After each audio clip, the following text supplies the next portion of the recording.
kabayan, nandito ako sa playground ng mga aso at saka ng mga pusa.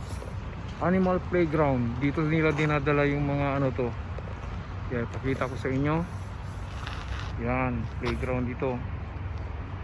Hanggang doon sa dulo, playground ng mga aso at saka ng mga pusa.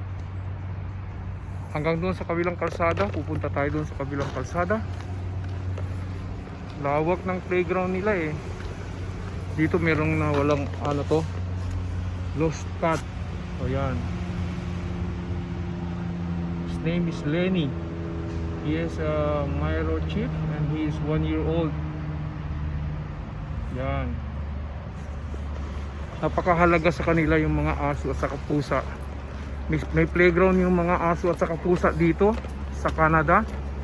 At saka meron silang mga ospital para sa mga aso, sa mga pusa. Ang gaganda ng mga ospital nila. So kung balak mo mag-alaga ng aso at saka pusa dito, very expensive eh. So kailangan magbili ka ng pagkain, tapos may mga medication kompleto. So hindi pwede yung tira-tira lang pagkain nila dito. Expensive.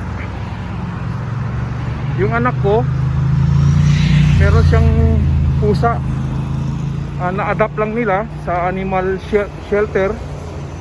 Pag ano to, dinadala yung mga kung sobrang dami na nilang alaga, dinadala nila sa animal shelter.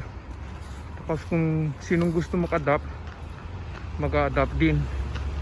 So dito yung ano to, ganda ng sky oh. On the other side of the street,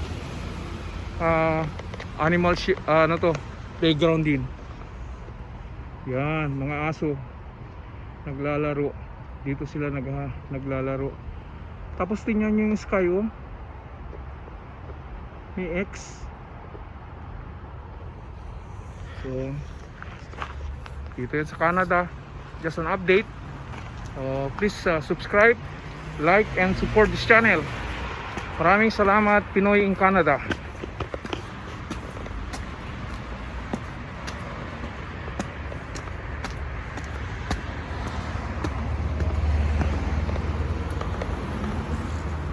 Ito yung parking, para magbayad ka sa parking.